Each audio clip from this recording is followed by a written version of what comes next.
O Motorola One é o primeiro smartphone que faz parte do programa Android One a ser lançado no Brasil. Em linhas gerais, o aparelho não tem uma interface tão mais limpa que outros aparelhos da marca, ao menos não visualmente. O dispositivo ainda tem chipset considerado defasado por muitos, trazendo o eterno Snapdragon 625, que já foi utilizado em uma ampla gama de smartphones desde 2016, quando foi lançado pela Qualcomm. Bom, mas será que esse chipset econômico e rápido, ao menos para os padrões dos intermediários de 2 anos atrás, consegue entregar uma boa experiência em bateria e desempenho? É o que a gente vai ver nos próximos minutos. Começando com o nosso teste de velocidade, que consiste em abrir em 2 voltas 12 aplicativos de uma lista padrão que mantemos igual, para comparar todos os dispositivos já testados por aqui. Se você ainda não sabe exatamente como funciona, está tudo explicado na matéria completa lá no nosso site. O link está na descrição.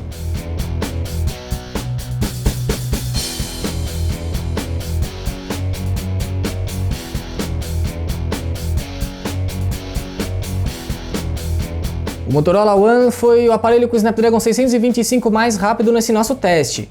Ele realizou as 2 voltas em 1 minuto e 24 segundos, superando ainda modelos com chipsets parecidos, como o UMI-Digi S2, por exemplo. Ao menos a otimização tá boa, inclusive com os aplicativos ficando abertos para a segunda volta, algo que os Moto X4, G6, G6 Plus e Z3 Play não conseguiram fazer. Indicação forte é que a Motorola vem fazendo alguma coisa errada em seus dispositivos nos últimos anos, tirando, é claro, o Motorola One. E a otimização desse aparelho fica ainda mais evidente nos testes de benchmark. No AnTuTu, o aparelho superou em boa margem outros dispositivos com hardware parecido, inclusive colocando quase 5.000 pontos de diferença sobre o Mi 5X, por exemplo. No Geekbench, tanto em CPU quanto em GPU, o Moto One liderou sobre os dispositivos com hardware parecido, o que inclui chipsets concorrentes que possuem o mesmo clock ou mais ou menos a mesma velocidade.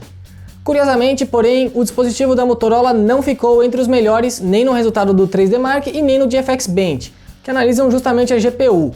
Mas talvez seja por conta da resolução da tela. O aparelho está otimizado para o HD+, e esses 2 testes analisam resultados com a tela em Full HD. E o chipset econômico, aliado à resolução de tela mais baixa, garantem ao Motorola One uma autonomia bastante razoável. Com tela mais ou menos no mesmo tamanho do Moto G6 Plus e bateria menor, o Android One da Motorola conseguiu tempo maior em nossa simulação de uso real, chegando quase em 17 horas. Mas não foi dos melhores aparelhos com o Snapdragon 625, que dominam o topo da nossa lista em autonomia.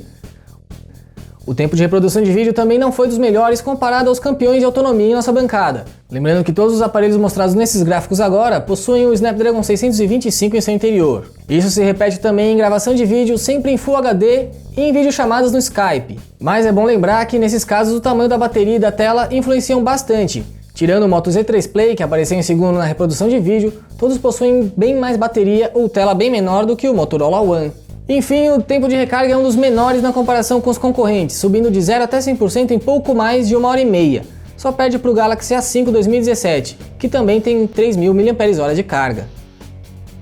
E por fim, os nossos testes feitos com auxílio da ferramenta Geekbench, que mede a taxa de quadros e faz uma previsão da autonomia da bateria em jogos. O Motorola One foi bem nos 6 títulos padrão de nossos testes, a saber Assault 8, Clash Royale, Modern Combat 5, Injustice 2, Subway Surfers e Vainglory. Se não chegou à taxa máxima de quadros por segundo, ficou sempre bem perto. Já no PUBG Mobile, os gráficos ficaram bastante reduzidos, ainda mais em uma tela HD, fato também sentido no Modern Combat 5, aliás.